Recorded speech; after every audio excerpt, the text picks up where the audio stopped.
हमारे लिए अभी 2 महीने पुरानी कंपनी है, शार्क टैंक पहली बार आ रहा है और मुझे ये था कि मैं वहाँ पर जाऊँगा तो पैसा तो मैं बिल्कुल लेके आऊँगा। तो 10 साल में जो मैंने सीखा नहीं, 2 साल में उससे 10 गुना ज़्यादा सीख लिया मैंने। क्योंकि बहुत सारे लोग स्टार्टअप करते हैं, कोई बंदा कहता है हमको फैंसी टाइटल्स चाहिए। मेरा जो पर्सनल एक्सपीरियंस है कि यार स्टार्टअप में इतनी लर्निंग है, बाप रे।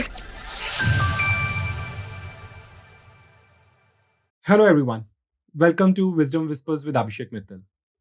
आज हम बात करेंगे एंटरप्रेन्योरशिप की।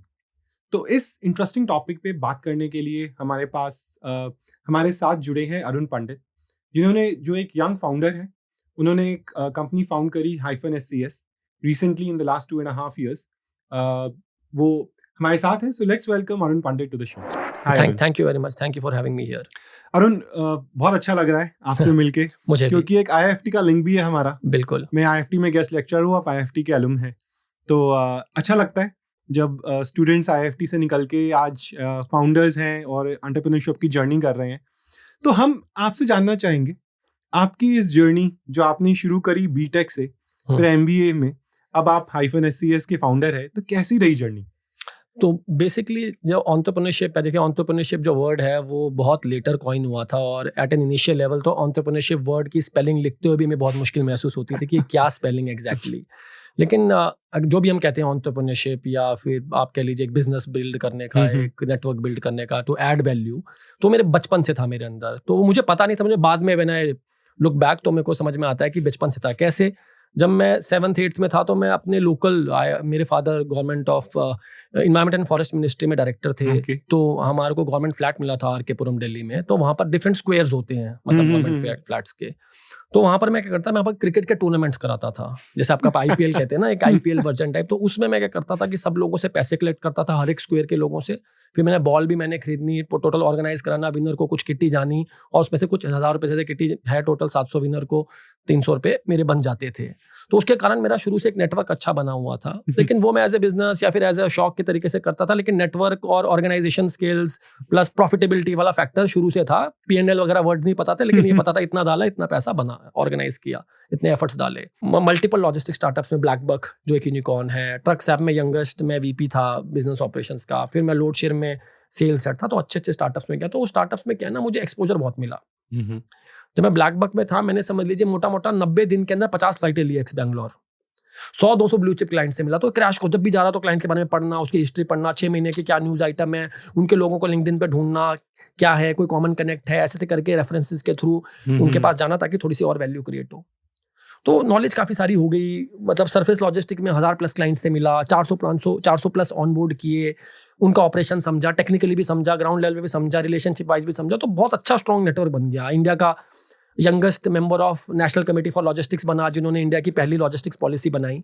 तो ये सब चीज़ें करी। तो इन बिटवीन क्या हो गया कि जब आपने 2-3 साल में करने लगे ना, फिर इतने क्लाइंट्स खोले, तो बीच में क्या हो गया, मतलब ये मैंने वेंचर शुरू करने के लिए पहले नहीं किया था, लेकिन शुरू करने का रीज़न कुछ और था। कभी कभार क्या होता है ना कि जैसे फॉर एग्जाम्पल, क्योंकि आपको ग्राउंड लेवल का नॉलेज हो, तो हम एक हाइब्रिड थे। हम प्योर प्ले ट्रेडिशनल लोग भी नहीं थे, ट्रेडिशनल ट्रांसपोर्टेशन के, और प्योर प्ले मार्केट ऐसे भी नहीं थे कि बिल्कुल high tech data driven excel वाले।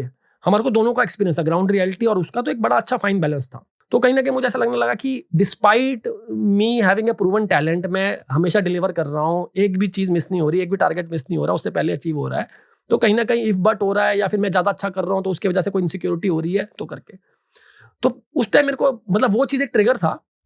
लेकिन उसी टाइम क्योंकि जब हम बहुत लोगों से डील करें तो हमने देखा कि वेयरहाउसिंग जो हमारा, जिस वेयरहाउसिंग में हम इंडिया का सबसे बड़ा वेयरहाउसिंग एंड फुलफिलमेंट प्लेटफॉर्म है, तो हम क्या करते हैं, पहले फुलफिलमेंट देते थे multiple clients, FMCG clients, e-commerce के क्लाइंटों को हम वेयरहाउस और उनके वेयरहाउस मैनेज करते थे। तो उसमें क्या होता था कि पहले वेयरहाउस ढूंढना है। अब वेयरहाउस ढूंढने के लिए हम क्या करते थे, पहले किसी ब्रोकर को कॉल करेंगे, या जस्ट डायल से नंबर निकाल लेंगे, या 99 acre मैजिक ब्रिक से निकालेंगे, फिर उनको कॉल करेंगे, फिर वो कुछ डेटा भेजेगा। डिजिटाइजेशन के नाम पे क्या हुआ है कि वो बंदा ना व्हाट्सएप से आपको फोटो भेज देगा। ये डिजिटाइजेशन हुई है। बोला वो वेयरहाउसिंग में डिजिटाइजेशन है, व्हाट्सएप से भेज दे रहे हैं भाई फोटोज का, अब PPT उसके अंदर एक बना के भेज दे रहे हैं। तो हमने कहा कि यार क्लाइंट जो है, जो वेयरहाउस ओनर है, वो क्या है, वो बहुत, उसके बाद एक आधी वेयरहाउस है, कॉन्ट्रैक्ट पीरियड क्या 2-3 साल में आता है, तो उसको कोई क्लाइंट का आउटरीच का उसके पास कोई वे नहीं है। फॉर एग्जाम्पल आपका वेयरहाउस है, आज खाली हो जाता है, आपको क्या पता इस जगह में कौन सा हजारों क्लाइंट है, किसको उस टाइम रिक्वायरमेंट होगी उसी स्पेसिफिकेशन की, वो पॉसिबल नहीं है टेक्निकली। तो वो क्या ब्रोकर पे डिपेंडेंट है, ब्रोकर उस पूरी सिटी की चीजें एग्रीगेट कर रहा है। क्लाइंट क्या है, क्लाइंट भी ब्रोकर पे डिपेंडेंट है, क्योंकि क्लाइंट ब्रोकर के पास जा रहा है, वो कर रहा है, तो उसकी डिपेंडेंसी है, क्योंकि कोई और ऑप्शन नहीं है। तो एक ब्रोकर जनरली 1-2 महीने का ब्रोकेज लेता है वेयर हाउस ओनर से, आधा 1 महीने का लेता है क्लाइंट से। तो हमने कहा ये सेम प्रोसीजर था। तो हमको लगता था कि यार बहुत बार ऐसा लगता है कि वेयर हाउस ओनर से ज़्यादा तो यही कमा रहा है, ठीक है ना, उसका कोई कैपिटल इन्फ्यूजन, सब लोगों की मजबूरी है, तो हमको वो पैसा देने में थोड़ा चुभता था। प्लस ये बात है कि इंडिया में मैक्सिमम वेयर हाउस है क्या प्लग एंड प्ले नहीं है। प्लग एंड प्ले का मतलब ये है कि ऐसा नहीं कि वेयर हाउस आया तो आपने भी साफ सफाई कराई चालू कर दो। अनग्रेडेड है, लोगों को नॉलेज नहीं है। आपके पास जमीन थी तो हमने कहा किसी से पूछा वेयर हाउस बना देते हैं, वहां पर जो ठेकेदार था उसने वेयर हाउस जैसे बोला बना दिया। वो हमारे सप्लाई चेन के स्टैंडर्ड्स और क्लाइंट के रिक्वायरमेंट्स हैं, तो हर वेयर हाउस में कुछ ना कुछ काम कराना पड़ता है। सेफ्टी स्टैंडर्ड्स है, ह्यूमन एम्प्लॉय स्टैंडर्ड्स हैं, सब कुछ है। उसके अलावा सारे गवर्नमेंट के स्टैंडर्ड्स Compliances. कंपनी के अपने कंप्लायंसेस हैं। यदि आप Compliances. फार्मास्यूटिकल से डील बिल्कुल कर रहे हो तो उनके अपने रिक्वायरमेंट्स हैं। तो बहुत सारी चीजें हैं जो इसमें करनी बिल्कुल, जैसे पड़ती फार्मास्यूटिकल्स के अलग है, कहीं पर कोल्ड चेन वाले एम्बिएंट टेम्परेचर बिल्कुल। मेंटेन कर रहे हो, केमिकल है तो पीसो कंप्लायंस चाहिए, हाँ। फूड वाले तो एफएसएसआई का लाइसेंस चाहिए, फ्लोरिंग अलग चाहिए, एग्जॉस्ट अलग चाहिए, ऑटोमेशन ज्यादा है तो पावर ज्यादा चाहिए। तो हर वेयर हाउस में कुछ ना कुछ काम लगता है, उस पर वो कुछ मदद नहीं कर पाता। वो क्या करता है, जल्दी जल्दी एग्रीमेंट साइन करो, हमको दे दो। वेयर हाउस रेडी भी हो जाता है तो आपको क्या चाहिए, रेडी होने के बाद आपको मैन पावर चाहिए लोकल। इंडिया में क्या लेबर इंटेंसिव है, क्योंकि एक तो छोटे वेयर हाउसेज है तो ऑटोमेशन की प्रोबेबिलिटी थोड़ी कम रहती है, प्लस लेबर चीप है तो लोग लेबर इंटेंसिव है, लॉजिस्टिक्स आप लोकल करोगे, इंफ्रास्ट्रक्चर मशीन ये सारी चीजें चाहिए होंगी। तो हमने कहा इतनी सारी चैलेंजेस है, इंडिया का इतना बड़ा मार्केट है, $60 बिलियन का मार्केट है, 13-14% से सीजीआर से ग्रो कर रहा है, फिर भी कोई सिंगल प्लेटफॉर्म नहीं जो उसे ऑप्टिमाइज कर रहा। इंडिया के जीडीपी 14%, 12 से 14% जो बोलते हैं टिपिकली, जो कॉमनली कोट होते हैं कि 12 से 14% इंडिया की जीडीपी सप्लाई चेन में खर्च होती है। एक डेवलप्ड कंट्री की 6 से 8% होती है। तो अगर 4 से 6% का डेल्टा, तो वहां पर भी अगर उस बात को ज्यादा भी मान ले, थोड़ा और कम माने, तो 4-5% का एक कंट्री का जीडीपी अगर इनएफिशिएंसी है तो आप समझ लीजिए क्या है। तो उसमें बहुत सारी केसेस वेयर हाउसिंग के रिलेटेड भी हैं, वेयर हाउसिंग की यूटिलाइजेशन के रिलेटेड है, थ्रूपुट के रिलेटेड है। तो हमने कहा ये बहुत बड़ा मार्केट है, कोई खास इसमें प्लेयर है नहीं जिसने अपने आप को एक सब्सटेंशियल ब्रांड बना दिया है। तो हमने कहा कि और डिजिटाइजेशन हो ही रही है, लॉजिस्टिक में डिजिटाइजेशन हो रही है, चाहे वेयर हाउसिंग पीछे चल रहा है, लेकिन आज नहीं कल तो उसे आना ही पड़ेगा अगर इंडिया को ग्रो करना है, नेक्स्ट अपने इकोनॉमीज में ऊपर एक लेवल और ऊपर चढ़ना है, तो उसके बिना नहीं हो पाएगा। बिल्कुल। तो हमने कहा कोई ना कोई करेगा, हमारा नेटवर्क अच्छा है, demand side, supply side, partner side, हमें बेटर अंडरस्टैंडिंग है सप्लाई चेन की, क्लाइंटों से हमारा अच्छा कनेक्ट है। तो हमने कहा कि हम एक बेटर पोजीशन में उसको करने के लिए, तो इसीलिए 3-4 स्टार्टअप में काम करने के बाद पेयू मनी में काम किया। वो एक होली ओन्ड नेस्पर्स कंपनी थी, तो उधर का culture, way of doing things अलग। ब्लैकबक में काम किया तो उस टाइम वो सीरीज ए सीरीज बी लेके आई थी, तो सीरीज बी में एक अलग मोमेंटम चलता है। लोडशेयर में काम किया तो सीरीज ए वाली थी।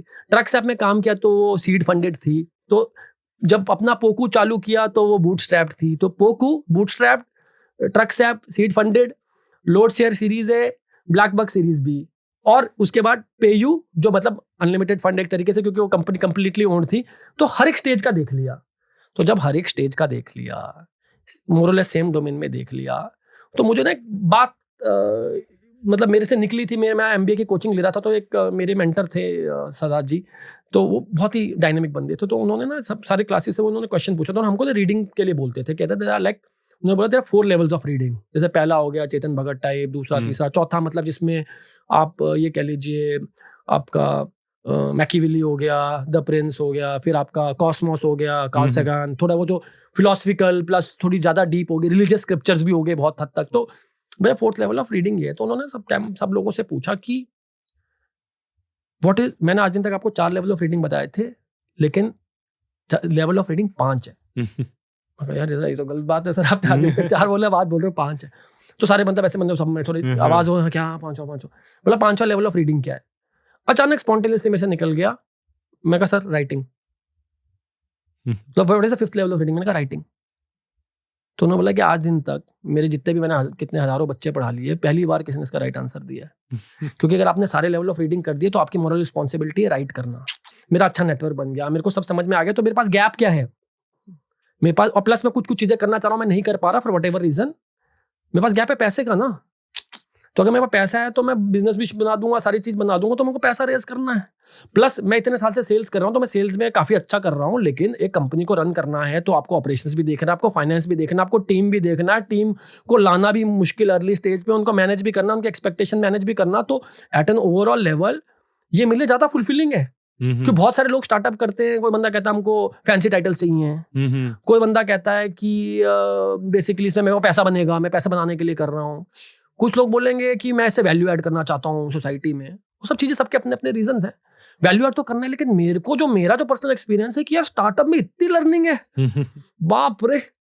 मतलब 10 साल में जो मैंने सीखा नहीं, 2 साल में उससे 10 गुना ज्यादा सीख लिया मैंने। बिल्कुल। तो as an individual, both personally and professionally, मैं तो बहुत इंप्रूव होते जा रहा हूँ। मैं तो एक नेक्स्ट लेवल पे अपने से एक नेक्स्ट लेवल पे बनते जा रहा हूँ। तो उसकी तो कोई कीमत, मतलब बाकी आप पैसा कमाओगे, वैल्यू ऐड करोगे, वो तो एक गिवन है। हाँ, क्योंकि आप यदि आप MBA देखो, हम्म। जो हम MBA की बात करते हैं, वहाँ पे हम अलग अलग फील्ड्स में स्पेशलाइजेशन करते हैं, राइट। कोई HR में कर रहा है, ऑपरेशंस में कर रहा है, फाइनेंस में कर रहा है, इंटरनेशनल बिजनेस में कर रहा है। जो स्टार्टअप है उसमें सब आप ही हो। बिल्कुल जब आप स्टार्ट कर रहे हो तो आप ही ह्यूमन रिसोर्स हो, बिल्कुल। आप ही वो टेक के बंदे हो हम्म, जो कि कंप्यूटर भी ठीक कर रहे हो, बिल्कुल ठीक है, किसी के बिल्कुल जाके बोल रहे हो कि भाई बिल्कुल, रिस्टार्ट कर ले, तेरा काम हो हाँ जाएगा। जी, आप किसी का एम्प्लॉयमेंट लेटर भी आप ही साइन कर रहे हो, बिल्कुल HR हेड भी आप ही हो। तो आपकी जो लर्निंग्स है वो ग्राउंडेड होती है, पूरी ग्राउंडेड होती है बिल्कुल। और ओवरऑल होती है। हम्म, ठीक है Arun, thanks a lot for sharing all these stories around. Arun, आपने कहा जैसे कि आपने ये स्टार्ट किया, राइट, आपको फंडिंग चाहिए थी, तो हमें पता है कि आप शार्क टैंक सीजन 1 में गए थे, हाँ जी। राइट। तो वो क्या स्टोरी है? देखिए, जब हमने बिल्कुल कंपनी समझ लिया, बिल्कुल हमारे 1-2 महीना ही हुआ होगा कंपनी को, ठीक है ना। हमने जस्ट एक कोवर्किंग स्पेस में जगह ली थी, तो हमने शार्क टैंक का आया। तो शार्क टैंक का US वगैरह वाला मैं बहुत शुरू से देखते रहा एज ए हैबिट। जैसे हाँ, TEDx की टॉक्स और ये सब मैं बिल्कुल जहाँ पर भी कम्यूट करता था, मेरे यहाँ पर डाउनलोडेड होती थी, 2-3 आते टाइम 2-3 जाते टाइम हाँ, मैं देखते था। एज ए हैबिट था मेरा। हाँ, हाँ, ये नहीं कि एंटरप्रेन्योरशिप करना है, एज ए मेरे कल्चर में, मेरे अंदर बिल्ड था, रिचुअल्स में। तो अब जब ये आया तो मैंने कहा ठीक है अप्लाई करते हैं। वो हमारी पहली एप्लीकेशन थी, अच्छा, ठीक है। हमसे पहले हमने कुछ अप्लाई नहीं किया। तो हर चीज पहले क्या हो कि हर चीज को उनका पूरा क्वेश्चन है उसको सोच सोच के बनाना। उस टाइम चैट GPT भी नहीं था, तो सब कुछ आपको ऑर्गेनिकली बनाना पड़ता था, हर चीज खुद बनानी पड़ती थी। बनाया डाला तो हमारा क्लियर हो गया पहला राउंड, जो भी इनिशियल राउंड थे। फिर हमारा ऑडिशन हुआ। तो ऑडिशन हुआ तो अब क्या है ना, हमारा जो बिजनेस है, वेयर हाउस बिजनेस, तो वो बहुत ग्लैमरस बिजनेस नहीं है, ठीक बिल्कुल है ना। बिल्कुल नहीं है, क्योंकि और एक तो ये बहुत ग्राउंडेड है। आपके जो वेयर हाउसेज होते हैं वो हाँ आपके जी, शहरों में तो होते नहीं है, हाँ जी, आपके आउटस्कर्ट्स में होंगे, हाँ जी, कहीं जाके इंटीरियर्स में होंगे। हाँ जी, आपको जिन लोगों से डील करना है हाँ जी, वो कोई बहुत एजुकेटेड नहीं है। हाँ जी। तो वो बिल्कुल सही बोल रहे हैं। जैसे ऑपरेशंस हेवी है, थोड़ा ऐसा नहीं है कि बहुत फैंसी है उसमें, बिल्कुल नहीं। मतलब चाहे वेयर हाउसिंग पे सारी दुनिया जी रहे हैं, क्योंकि जब तक मटेरियल की मूवमेंट नहीं होगी तो किसी के पास पहुंचेगा नहीं। लेकिन वो क्योंकि बैकग्राउंड में रहता है तो लोग उतना ज्यादा एक्साइट नहीं होते उससे, बट ऑब्वियस उसका नेचर ऑफ बिजनेस वैसा है। तो हम वहां पर गए तो हमारा ऑडिशन, जैसे बाकी सबका 10-10-15 मिनट जनरली चल रहा था, हमारा ऑडिशन हुआ करीबन 1 घंटा। ओके। हमने आया, हमने बताया, वो लोग काफ़ी इम्प्रेस हुए उस चीज़ से। पर उनका यही थोड़ा सा क्वेश्चन था कि यार इसको थोड़ा सा ना कैसे और थोड़ा सा स्पाइस अप कर सकते हैं, ठीक है ना। उसमें क्या है, तो अब देखिए वेयर हाउसिंग ऐसा डोमेन है, उसमें तो मैं क्या एक्साइटिंग करूँ, ठीक है ना। इंसान किसी को नचाऊँ, कुछ करूँ ना, वो थोड़ी पॉसिबिलिटीज थोड़ी लिमिटेड है। बहुत ऑटोमेशन दिखा के थोड़ा बहुत आप कर सकते हो, लेकिन फिर भी जो जनरल मासेस है, एंड द एंड वो शो ही है ना, हाँ ठीक है ना। तो बिल्कुल। उनका जो टारगेट ऑडियंस है, उस टारगेट ऑडियंस को, मतलब बेसिकली उनका क्वेश्चन था कि आपका जब शो चले तो बंदा चैनल स्विच ना करे। हम्म। अब उसके लिए जो बंदा इंटरेस्टेड ही होगा उसको इंटरेस्ट रहेगा, बाकी लोगों को लगेगा तो बोरिंग सा है तो आगे निकल बिल्कुल। जाएंगे। लेकिन उन्होंने बोला लेकिन अच्छा लग रहा है आपका, क्योंकि मेरी कुछ पर्सनल स्टोरीज और ये वो करके उन्होंने उसी टाइम सर्च किया मेरे को। तो उन्होंने देखा कि मेरा अच्छा नेटवर्क है और थोड़ा वो है, तो उन्होंने कहा चलो हम कुछ करेंगे। मतलब उन्होंने फिर हमारे को कुछ दिन बाद फोन आ गया कि आप सिलेक्ट हो गए हो, इस दिन को जाना है। उससे 1 हफ्ते पहले तो हमने क्या, जैसे हमारे को वो आया, हमारे लिए अब अभी 2 महीने पुरानी कंपनी है, शार्क टैंक पहली बार आ रहा है, उसमें आप सिलेक्ट हो रही हो, तो एक बड़ी मतलब हर्षोल्लास आ गया सबके वहां पर। हमने वहां पर कोवर्किंग में साथ वाले फ्लोर में बाकी लोगों को भी मिठाइयां बांट दी, ठीक है। हमने कहा ये सब लोग खुश, सब लोग एक्साइटेड, एक ना पॉजिटिविटी पूरी टीम में आ गई, बिल्कुल वाह बिल्कुल। मजा आ गया ऐसे करके। और मुझे ये था कि मैं वहां पर जाऊंगा तो पैसा तो मैं बिल्कुल लेके आऊंगा हम्म। 200%, उसमें मुझे कोई डाउट नहीं था। अब उन्होंने 1 हफ्ते पहले उन्होंने बोला कि आपका मोबाइल ऐप रेडी है। मैंने सोचा जनरल पूछ रहे, मैंने कहा नहीं है रेडी, वो तो अभी तो हमारा वेब वर्जन है। तो मोबाइल ऐप तो चाहिए। तो मैं कहा यार अच्छा ये तो कोई क्वालिफाइंग क्वेश्चन था क्या, ठीक है। तो मैंने कहा 2 दिन में रेडी कर दूंगा, मेरे पास कुछ जुगाड़ थे कि अगर उनको चाहिए। लेकिन वो समझ गए कि 2 दिन में कैसे रेडी होगा, ठीक है। तो उन्होंने थोड़ा सा थोड़ा अनप्रोफेशनली वहां पे ना, उसके बाद उन्होंने उस पर जवाब देना बंद कर दिया, ये कर दिया ऐसे करके। मैंने उनको वो चीज़ बोली, मैंने प्रिपेयर भी कर दिया सब कुछ करके, उन्हें भेज भी दिया, लेकिन उन्होंने रिस्पॉन्ड ही नहीं किया। फिर मेरे को वो अच्छा नहीं लगा।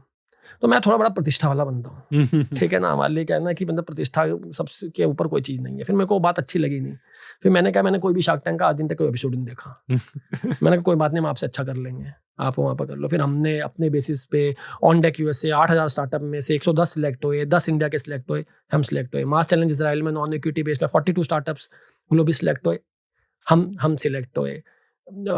आपका leap to unicorn program money control CNBC 18 ने निकाला, हज़ारों ने अप्लाई किया, अलग अलग मल्टीपल राउंड्स के बाद टॉप 20 में हम आए, फोर्ब्स 100 इमर्जिंग स्टार्टअप्स में हम आए, टाई ग्लोबल समिट्स में टॉप 100 इमर्जिंग स्टार्टअप में हम आए, what an India challenge across all categories first हम आए, $10,000 हम जीते। ET now leaders of tomorrow में फर्स्ट ईयर ऑफ अपने एग्जिस्टेंस में top 4 categories finalist of supply chain हम आए। इस तरीके से हमने इंडिया अब्रॉड सब जगह पे अपने को, उसको आप मान लो प्रतिष्ठा की बात, ईगो, कोई ईगो बोलेगा, कोई प्रतिष्ठा बोलेगा, कोई सम्मान बोलेगा, जिसको जो बोल रहा है, हमने कहा कि अगर तुमको ऐसा लग रहा है नहीं करो तो मुझसे अच्छे तुम्हारे बिना कर लेंगे। तो ये छोटी सी शार्क टैंक की अनफॉर्चुनेट और फॉर्चुनेट जो मर्जी कह लीजिए, अगर वो आया तो इसके कारण हमने और खींचा में भी। हाँ, बिल्कुल, तो सबके अपने में कोई भी चीज़ खराब नहीं है, हर एक चीज़ से आपको हो सकता है कि अगर वो हमारा हो गया तो हम थोड़े कॉम्प्लेसेंट हो जाते, ये नहीं हो गया तो हमारे को था कि we have to prove ourselves, तो अगर तुम नहीं करे तो हम 10 जगह और प्रूव करके बताएंगे। Congratulations for that. Thank you very much. So, Arun, कुछ रैपिड फायर क्वेश्चंस, बिल्कुल, जिनके आंसर यस नो यदि कुछ है तो ठीक है, ठीक उसके है। बाद फिर और डिटेल्स में जाएंगे। ठीक है, कहीं पर भी आपको लगेगा कि और डिटेल्स दे सकते हैं तो हम बाद में बात करेंगे। ठीक है। बूटस्ट्रैप्ड और funded, which is better? Ideally, the bootstrapped is Okay. better. Ease of doing business in India rating right now from 1 to 10, 1 being the best. I think around 3. Okay, अभी भी बहुत इम्प्रूवमेंट, बहुत बाकी है। बहुत बाकी है। Okay. Do you think जो बिजनेस लैंडस्केप है वो इम्प्रूव हुआ है under this current government right now?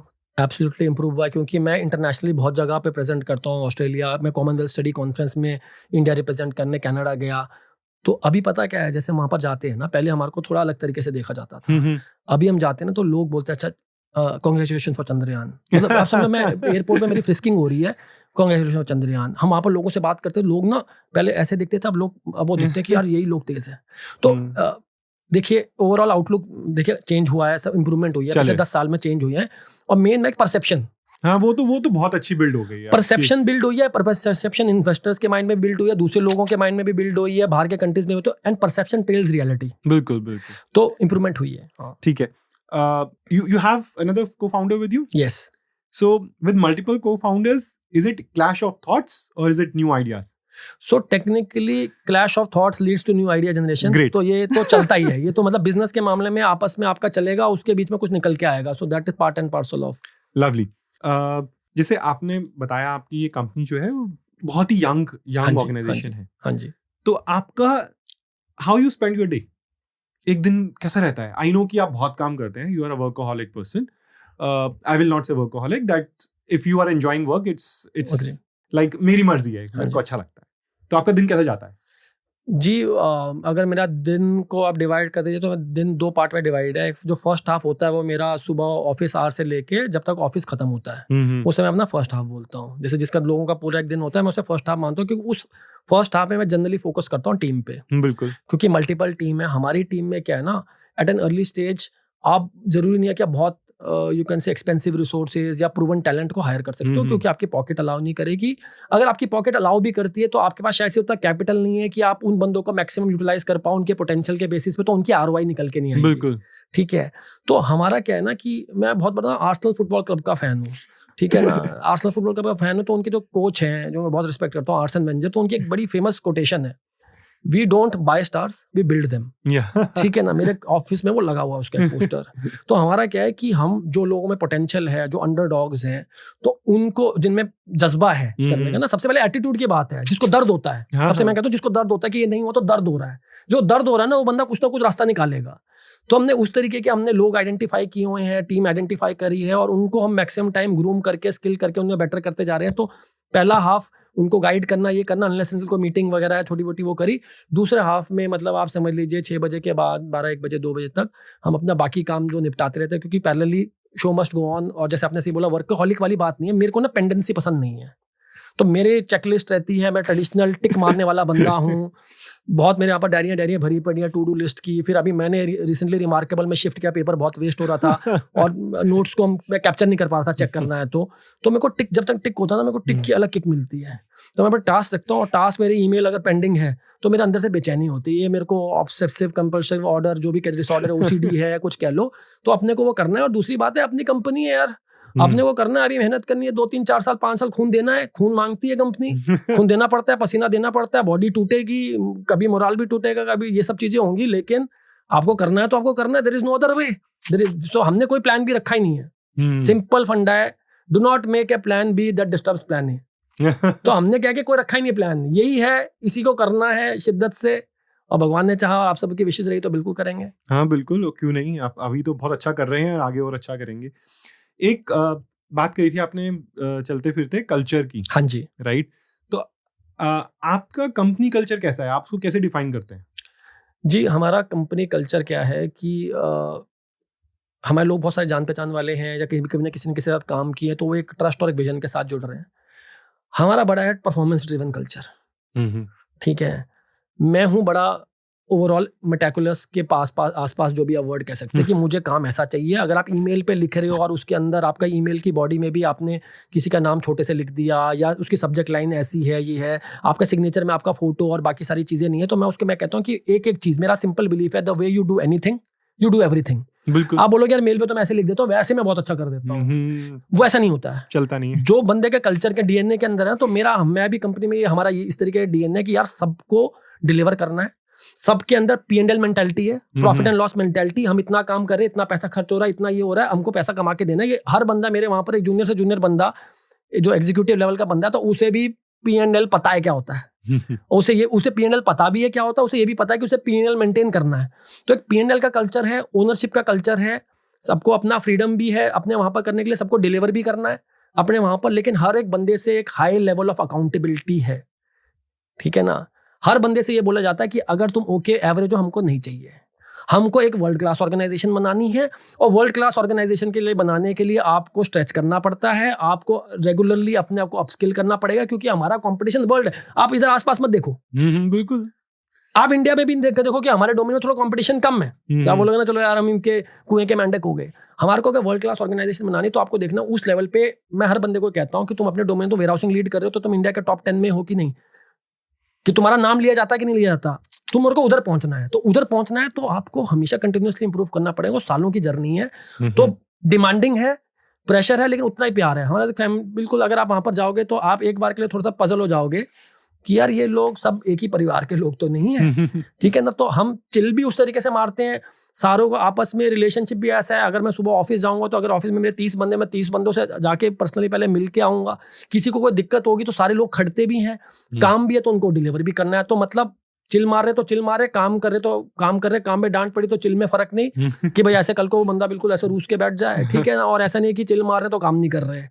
तो हमने उसको काफी हद तक बैलेंस, एजुकेशन स्पेसिफिकली टीम को, कि आपको लर्न करना है, आपको सर्टिफिकेशन करनी है, आपको स्किल सेट बनानी है, एक्सपोजर। बहुत जगह, जैसे बहुत सारे ऑर्गेनाइजेशन में क्या होता है, लोग कहते हैं कि लोग चाहते नहीं है कि आपकी टीम के लोग भी बहुत ज्यादा उनको एक्सपोजर या वो मिले, लोग अपने तक कन्फाइन करना चाहते हैं विजिबिलिटी। हम अपनी टीम को बोलते हैं जाओ, हम उनको लेके जाते हैं साथ में। जापान गए, हम अपनी टीम को ले गए। नेपाल में हमको ICT अवार्ड टॉप 5 इन साउथ एशिया मिला, टीम को लेके गए। मल्टीपल जो वर्कशॉप्स होती है टीम को भेजते हैं कि हम कहते हैं टीम ने जाना है, क्योंकि हमारा है कि हमारे टीम में हर एक बंदे अपने में एक ब्रांड होना चाहिए, ठीक है।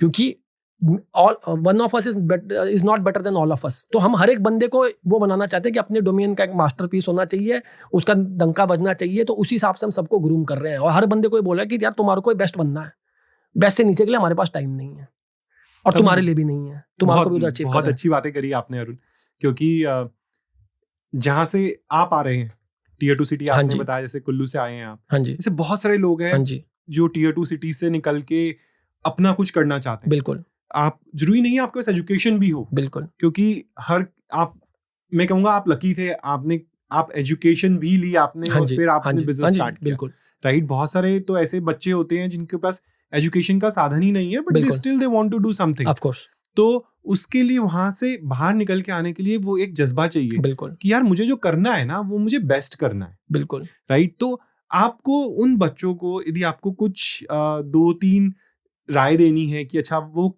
उन्हें क्या सोचना चाहिए कि वो वहां से निकलकर एक एंटरप्रेन्योरशिप की जर्नी पे चल सके। जी, सबसे पहले मैं ये बोलूंगा कि देखिए, चाहत सबकी होती है, चाहते बहुत सब लोग चाहते हैं, लेकिन सबसे कहानी मेन चीज है। जैसे कुंग फू पांडा मूवी देखी है? हाँ जी। तो कुंग फू पांडा का कोट मुझे बहुत पसंद है, ठीक है ना, जिसमें वो कहता है कि when the student is ready the master will appear. Yes. पहले क्या था, इंटरनेट नहीं था, तो बहुत एक लेवल प्लेइंग फील्ड नहीं थी, बिल्कुल, लोगों में विजिबिलिटी नहीं, तो बहुत ही गैप था, पहले बहुत ज्यादा गैप था, कि अगर कुल्लू से आप चंडीगढ़ में भी चले आओ तो बच्चों में जमीन आसमान का गैप था, क्योंकि एक्सेस नहीं था चीज़ों का। अभी भी exposure of course main cities में ज़्यादा है, लेकिन अभी इंटरनेट की पेनिट्रेशन के कारण, बाकी सब चीज़ों के डिजिटाइजेशन के कारण अब काफ़ी हद तक वो थोड़ा गैप कम हो रहा है। बिल्कुल बिल्कुल, आप सीख तो सकते हो, आप सीख वहीं सकते बैठ के सीख सकते हो, आपको जरूरी नहीं है आना है शहर में। सीख सकते हो। तो मेरे यहाँ पर बहुत लोग हैं जिन्होंने मेरे को लिंक्डइन पे पिंग कर करके, मेरे पास बहुत लोग आते हैं, बोलो सर हमें गाइडेंस दे दो, हमें मेंटरशिप दे दो, या फिर हमें इंटर्नशिप पे ले लो या कुछ पे ले लो। तो मैं उनको क्या बोलता हूँ, आप मुझे ना संडे को ना 12 बजे मैसेज करना, जैसे जो वीक डेज में करते हैं। आप मानोगे नहीं, 100 में से ना 2 बंदे करते हैं, हाँ हाँ बिल्कुल, क्योंकि उनको 2 दिन का शौक होता है, 2 हाँ, दिन का हाँ। करंट होता है, कहीं देख लिया, कुछ कर लिया, मोटिवेट हो गए, सारी चीजें हो गई, और उसके बाद वो ठंडा हो जाता है, सारा जो शौक है, ये सब चीजें हैं। तो मैं बस इतने में ठंडा हो जाता है।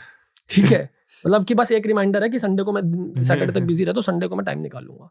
तो अभी क्या है ना, आज के टाइम पे सबसे पहली बात ये है कि जो भी टीयर 2 टीयर 3 सिटीज के बंदे हैं, देखिए आपकी मेहनत, एक आईआईटी आईआईएम, उनको all due respect to them, वो वहां पर पहुंचे, कोई मेहनत करके बिल्कुल, पहुंचे। ऐसा बिल्कुल। नहीं है कि वो आईआईटी आईआईएम में, बहुत सब लोग उसे कहते हैं आईआईटी आईआईएम में तो फालतू क्या यार, उन्होंने मेहनत करी है, वो वहां पर पहुंचे, दे डिजर्व करते हैं। तो उनको हम अननेसेसरी हम जो बोलते हैं ना कि वो बन जाते कि वो डिजर्व करते हैं, ठीक है ना, उन्होंने उस तरीके की मेहनत करी है।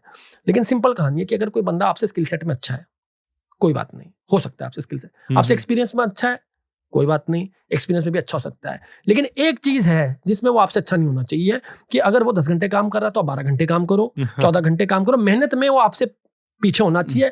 और अगर आप वो मेहनत कंसिस्टेंटली करते जा रहे हो, वो कंसिस्टेंटली करना है, वो 10 दिन का शौक है, 1 महीने का, 3 महीने का शौक नहीं है, है तो परसिस्टेंस आपकी वो है, और आपको गाइडेंस चाहिए थोड़ी। तो अभी के बेसिस पे क्या है, बहुत सब लोग ना मतलब कुछ करना भी चाहते हैं तो उनको गाइडेंस नहीं है, उनका मेंटर्स नहीं है। जैसे मैंने कहा था लोकल आइडल्स की बात करी थी, लोग आते हैं, अगर वो लोग थोड़ा सा भी गाइडेंस देते तो लोगों में वहां से थ्रूपुट बहुत निकलने लगेगा, बिल्कुल, 50 लोग बिल्कुल। निकलने लग जाएंगे। लेकिन उन्हें थोड़ा दिशा, थोड़ा गाइडेंस करना पड़ेगा। बहुत सब लोगों को पता ही नहीं होता, वो ये चीज़ करेंगे, गलत चीज़ करेंगे, उसमें टाइम वेस्ट हो जाएगा, डिमोरलाइज हो जाएंगे, काम खत्म हो जाएगा। तो आप लोगों को नॉक करो। आप, मैं इतना बता रहा हूँ, जैसे मेरे को ना थॉमस अल्वा एडिसन का एक कोट बहुत पसंद है, कि मतलब वो जो लोग कहते हैं ना कि वो 10,000 बार बल्ब बनाया तब जाके बल्ब बना, कोई 10,000 बोलता है, कोई 1,000 बोलता है, what ever is that number. तो मैं ना जब भी मैं थोड़ा सा डिप्रेस्ड होता हूँ, या जैसे कभी कभार हम जैसे इन्वेस्टर्स को रीच आउट करते हैं, तो क्या होता है कि कभी कभार इन्वेस्टर को समझ ही नहीं आता, फिर हम सोचते हैं कि यार इसको समझ नहीं आ रहा, इतना तो सिंपल, इतना बढ़िया है, हर बंदा सोचता है ना कि उसकी चीज हाँ, अच्छी, मेरा तो सब कुछ अच्छा ही ठीक है, ना। हमारा अच्छा है, क्योंकि आप लोग उससे पैशनेटली, आप डीपली रूटेड हो उससे। तो आपका ये लेकिन स्टार्टअप वर्ल्ड में क्या है कि आप 100 वीसीज के पास जाओगे तो 10 के साथ आपकी मीटिंग होगी, फिर में 2-3 को आपका समझ में आएगा, तो आपको 90% टाइम तो ना ही मिलनी है। तो आपको ना थोड़ा सा, जितना मर्जी ईगो प्रेस्टीज हो, आपको ना पचाने की शक्ति होनी चाहिए, कि किसी ने ना किया, चलो एक दिन इसके लिए बेटर है कि एक आधे ना सेल्स रोल कर लो ज्वाइन, क्योंकि वहां पे 99% तो आपको नो ही सुनने को मिलेगा। बिल्कुल, तो आदत पड़ जाएगी कि अच्छा हाँ, जब फंडिंग के लिए जा रहे हो तो ना सुनने की आदत जो है वो डल चुकी होगी। एब्सोल्युटली। तो टिपिकली इसीलिए कहते हैं कि आप टेक फाउंडर हो, आप ऑपरेशन फाउंडर हो, आप फाइनेंस वाले फाउंडर हो, जिसका फाइनेंस का बैकग्राउंड है, आपका कुछ भी डोमेन है, सेल्स आपके अंदर होनी आर्ट जरूरी चाहिए। बिल्कुल, चाहे आप कोई सा भी स्टार्टअप करो, क्योंकि आपको या तो इन्वेस्टर को बेचना है या किसी और को बेचना है, आपको कहीं ना कहीं स्टेक होल्डर डिफरेंट हो सकते हैं, लेकिन बेचने की कला एक कंपलसरी कला है फॉर एनी फाउंडर। तो इसलिए उनको मेहनत ज्यादा करनी है, नॉक करते रहना है। मतलब आप लिंक्डइन को डालो, एक बंदे को डालो, 100 बंदों को डालो, कोई ना कोई जवाब देगा। दूसरी बात डालो, ठीक है, universe loves a stubborn heart, एक ढीठ हार्ट को ना पूरी, मतलब कोई ना कोई देखेगा, जो हर बंदा कितने पीछे परसिस्टेंस से लगा हुआ है, बिल्कुल, ठीक है, लगा हुआ तो उसको मौका देना चाहिए। अब उसमें बस आपको लगे रहना है, ऐसा भी नहीं किसी को इरिटेट ही कर दिया, ठीक है, लेकिन हाँ पोलाइटली नॉक करते रहो, कोई ना कोई आपको करेगा। जब आपको वो मौका मिलेगा तब उनसे गाइडेंस लेके उनको फॉलो करना है। बहुत बार क्या होता है कि बहुत सारे लोग ना वो सोचते हैं कि उन्हें बहुत आता है, या भी अपने सर्कल में ज्यादा आता होगा, या वो अपने आप को ज्यादा समझ। अगर दूसरा बंदा वहां पर पहुंचा है ना, तो उसका कोई एक्सपीरियंस है, उसकी कोई नॉलेज है, उसने 50 तरीके के फेलियर और सर्कमस्टांसेस देखे तो वो पहुंचा है। तो आप जब आप किसी के मेंटरशिप के जाते हो ना, तो मेंटरशिप के बाद आपको सरेंडर भी करना पड़ता है, ठीक है ना, आपको एक लीप ऑफ फेथ लेना पड़ता है। बहुत सारी चीजें आपको नहीं समझ में आएंगी। मेरे भी बहुत सारे मेंटर थे, मुझे कोई चीज बोलते थे और मेरे को पर्सनली लगता था कि शायद से वो ठीक नहीं है, लेकिन मैं उनको ऑनर करता था, चाहे मुझे पर्सनली कुछ भी लगे, क्योंकि मुझे पता कि वो बंदा उधर पहुंचा है, उसने प्रूवन टैलेंट है, डिलीवर किया है, कंटिन्यूसली डिलीवर किया है। तो जो मैं सोच रहा हूँ वो मेरी फीलिंग है, हो सकता है मैं कुछ थोड़ा बहुत मेरिट भी हो, लेकिन उन्होंने जो किया वो प्रूवन है। तो अगर किसी मेंटर के पास जाओगे तो आपको ये करना, हो सकता है एक आध चीज उसमें गलत भी होगी, लेकिन मेजॉरिटी ठीक रहेगी। तो वो आप मेंटर ढूंढो, मेहनत में कोई कमी मत रखो, और थोड़ा सा सही लोगों के साथ करो। मैं अर्ली, खासकर टीयर 2 टीयर 3 सिटीज वालों को मैं ये बोलूंगा कि आप एट एन अर्ली स्टेज ना कोशिश करो एक आध स्टार्टअप ज्वाइन कर लो, ठीक है ना। जरूरी नहीं है कि आपको सीधे ही शुरू कर देना है, क्योंकि बहुत सब लोग सोचते हैं और उनको पता ही नहीं होता चीजें। तो एक किसी स्टार्टअप को ज्वाइन करो, जब स्टार्टअप ज्वाइन करो तो वहाँ का कल्चर समझ में आएगा, वहाँ पर क्या चीज़ें चलती है, थोड़ा उसमें डीपली कनेक्टेड रहो, थोड़ा ओवर स्ट्रेच करो, थोड़ा उन लोगों के साथ कनेक्टेड कैसे हो रहा है, नहीं कर रहा है उसकी, या पैरेलली अगर आपको शुरू ही करना है तो कोई एक्सीलरेटर ज्वाइन करो, दुनिया जान के एक्सीलरेटर, बिल्कुल बिल्कुल छोटे आजकल एक्सीलरेटर तो वो आपको थोड़ा बहुत रिफाइन करते हैं, थोड़ा फाइन ट्यून हाँ करते हाँ हैं। अब जैसे मेरा मोरलेस अगर मैं 10 जगह अप्लाई करता हूँ तो मैं 8 जगह सक्सेसफुल होता हूँ, ठीक है, मेरा रेशियो इस तरीके से है। तो मेरे को बहुत सारे मेरे इन्वेस्टर भी बोलते हैं तू अप्लाई कैसे करता है, मेरे को वो भेज एक बार तुमने क्या फॉर्म भरा है। अब वो मेरे को कैसे आया था कि जब मैं IFT में था, मैं बी प्लान कॉम्पिटिशन में जाता था एज ए स्टूडेंट, अगर मेरे को स्टूडेंट है बिल्कुल तो मैं कॉम्पिटिशन में जाता था, business plan competition, business plan बनाया तो वहाँ पर जजेस के पास गए। और जो जजेस के पास तो बिजनेस प्लान कॉम्पिटिशन में क्या होता है, 2-3 लर्निंग होती है। पहले जब आप बनाते हो तो रिसर्च करते हो, आपके साथ टीम लगती है तो एक फाइन ट्यून होती है चीज़। दूसरी बात, जब आप जाते हो, जब अगर आप फाइनलिस्ट आते हो तो 5 टीमें 6 टीमें तो बेस्ट टीमें हैं। तो आपकी टीम ने कुछ बनाया, मैंने कहा अरे यार इस बंदे ने ना मार्केटिंग वाला बड़ा अच्छा बनाया था, लो भाई copy, inspire copy what ever you can say. अरे IIM कैलकाटा उसने यार फाइनेंस का बहुत अच्छा बनाया था।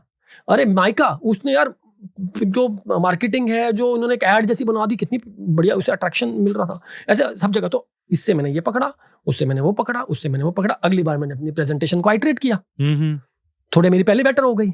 दूसरी चीज, जजेस उनसे क्वेश्चन आंसर पूछेंगे, जब क्वेश्चन आंसर पूछेंगे तो आप सोचोगे आपने बहुत तैयारी कर दी, बाद में अरे यार ये भी क्वेश्चन है, आपके क्वेश्चन बैंक में आ गया तो मुझे इसकी भी तैयारी करनी, क्योंकि इन द एंड वो क्वेश्चन कहीं ना कहीं आपसे भी रिलेटेड होगा डायरेक्टली इनडायरेक्टली, तो वो क्वेश्चन आपको पता लग रहे हैं।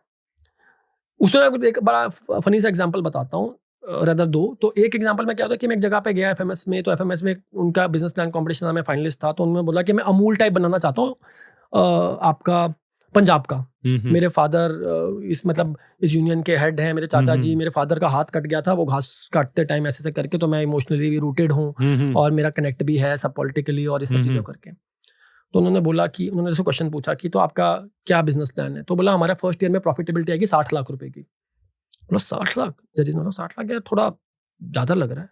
No sir, these are conservative estimates. बोला पक्का सर, वेरी श्योर। तो उन्होंने बोला अपने प्लेसकॉम को बुला लो। तो प्लेसकॉम कहाँ से आ गया बीच कंपटीशन के बीच में, जजेस से बहुत सीखने को मिलता है। प्लेसकॉम को बुला लिया, बोला आपका एवरेज पैकेज कितना है? बोला 13 लाख रुपए। आपने इन 3 लोगों को ना प्लेसमेंट प्रोसीजर से साइन आउट कर दो। बोलो साइन आउट क्यों? यार 13 × 3 39, तुम्हारा 60 लाख बन रहा है, एब्सोल्यूट टर्म में भी ज्यादा है, प्लस कंपनी की शेयर होल्डिंग भी तुम्हारे पास। तो पागल हो क्या तुम, मतलब यहाँ पर प्लेसमेंट लोगे? ठीक है, नहीं सर हम तो ये बिजनेस प्लान बना रहे थे, ऐसे कर रहे हैं। तो बहुत अच्छे जजेस भी होते हैं, और कुछ जगह पे मेरे को इमोशनल एंगल का, देखिए बहुत बार ना हम बिजनेस एंगल करते हैं लेकिन ESG और ह्यूमन एंगल को भूल जाते हैं। तो मेरा बिजनेस प्लान बहुत ही उन बाकी सब एंगल में बहुत अच्छा था। सिमिलरली मैं IIM इंदौर में गया तो वहां पर क्या हुआ कि एक बंदे ने बोला कि मैं ब्रेल बना रहा हूँ मैथमेटिक्स के लिए, कुछ नहीं बताया कि क्या टूल है, वो मशीनरी है, कहीं नहीं पता। Best case business scenario 60 lakh रुपए, medium case business scenario 55 lakh का प्रॉफिट, वर्स्ट केस 50 लाख। मैंने कहा भाई कम से कम दिमाग लगा के तो वो डाल दे कि मतलब कुछ 60 40 20 कोई ऐसे कुछ तो दिखा कि केस में डिफरेंस हो। बोला नहीं मैं तो ऐसे बना रहा हूँ क्योंकि मेरे दोस्त की बहन देख नहीं सकती थी, मैंने उनके लिए एक चैप्टर किया, उन्हें बहुत अच्छा लगा, अब उसने अपनी 10th पास कर ली, ये तो एक ह्यूमन थिंग है, I am feel very obliged, happy, spirited, this that. मैंने कहा ठीक है, मैंने कहा हार जाएगा बकवास, इसने सब कुछ किया वहाँ पे। तो बोला क्योंकि लेकिन आज मैं सबसे खुश हूँ कि सबसे ज़्यादा मेरी जो सबसे चीज़ मैंने गेन करी है कि उस लड़की की खुशी जिसने अपना 10th क्लास पास कर लिया मैथ में, और वो इतनी खुश हुई, और वो लड़की यहाँ पीछे पूरे एक हॉल में से जहाँ पर 4-5 अशोका फेलो जज उस तरह के लेवल के जज थे, वहां से लड़की खड़ गई जो देख नहीं सकती। सारा एंगल, सारा मैथमेटिक्स, सारा बिजनेस प्रोपोजिशन गया भाड़ में, और वो हो गया कि यार तुम you are doing good for society, वो जीत गया बंदा। तो कहने का मतलब है कि एक स्टार्टअप ज्वाइन करो तो उससे आपको थोड़ा अच्छा हैंग, टेम्परामेंट, प्रेशर, चीजें समझ में आने लग जाती हैं, अर्ली स्टेज कर लो। दूसरा, आप अगर स्टूडेंट हो तो बिजनेस प्लान कंपटीशन जाओ, देखो, पार्टिसिपेट करो, जहां पर आप नहीं फाइनलिस्ट हो रहे तो वहां पर आपके कॉलेज में हो रहे तो बैठो, सुनो, उससे आपकी थोड़ी सी फाइन ट्यूनिंग हो जाती है। बाकी तीसरा, जैसे एक्सेलरेटर्स हैं, इंक्यूबेटर्स हैं, बहुत अलग अलग लेवल पे है, तो उनमें कोशिश करो मतलब जाने की, जिससे आप थोड़ा सा फाइन ट्यून हो जाओ, इंस्टेड ऑफ ऐसे कि बस रैंडमली वो शुरू करना है तो शुरू कर दें। नहीं, sure. Thanks Arun, thanks for sharing it. बहुत सारी आपने अच्छी अच्छी बातें बताई, अपनी स्टोरीज बताई, थैंक यू। मेरे ख्याल से बहुत सारी नॉलेज मिली होगी जो लोग सुन रहे हैं इसको। So thanks a lot for joining us. Thank you very much. Thank you. Take care. So guys, this was our episode with Arun Pandit. Entrepreneurship की जर्नी की बात करी हमने। उन्होंने हमें कुछ अच्छी टिप्स दी कि इफ हमें अपना करियर, अपनी जर्नी एंटरप्रेन्योरशिप में स्टार्ट करनी है, तो फर्स्ट थिंग जो कि उन्होंने बोली, वो की बहुत अच्छी लर्निंग है कि पहले आप एक स्टार्टअप ज्वाइन करें, समझे कि उसका इकोसिस्टम क्या होता है, क्योंकि आपको स्टार्टअप स्टार्ट करने के लिए किसी एक फील्ड की नहीं, पूरे बिजनेस की अंडरस्टैंडिंग होनी जरूरी है। आप अपने एचआर भी खुद है, अपने फाइनेंस भी खुद है, पीएनएल भी मैनेज करेंगे, ऑपरेशंस भी देखेंगे, सप्लाई चेन भी देखेंगे, आप रेगुलेटरी इन्वायरमेंट भी देखेंगे। तो उन सब की नॉलेज के लिए first it's better that you join a startup और वहां से कुछ एक्सपीरियंस गेन करें, ताकि आपको आपकी एंटरप्रेन्योरशिप की जर्नी स्मूथ सेल कर सके, राइट। सेकंड, एक पैशन होना बहुत जरूरी है, आप उसको छोड़ नहीं सकते बीच में। आपको कंसिस्टेंटली सेम चीज डिलीवर करनी है। You have to be passionate, you have to be consistently delivering that enthusiasm, not just for you but for your entire team, because entrepreneurship is not an individual journey, right? एक बहुत ही अच्छी learning थी कि वो आपकी अपनी journey नहीं है, आपके साथ जितने भी लोग जुड़े हुए हैं वो सबकी जर्नी है। So guys, take these learnings, and if you have any questions, please reach out to us. You can reach out to us on Gmail, LinkedIn and Instagram. And आपको कोई भी फीडबैक है जो आप हमसे शेयर कर सकते हैं तो शेयर करिए। हमारे यूट्यूब चैनल के थ्रू आप हमें देख सकते हैं, और हमारे ऑडियो प्लेटफॉर्म्स पे भी हमारा पॉडकास्ट अवेलेबल है। प्लीज़ प्लीज़ प्लीज़ सब्सक्राइब करें और हमें फॉलो करें यदि आप ऑडियो पॉडकास्ट पे सुन रहे हैं तो। हम नेक्स्ट वीक एक अनदर एपिसोड के साथ आएंगे, एक अनदर एंटरप्रेन्योर को लेकर। Thank you.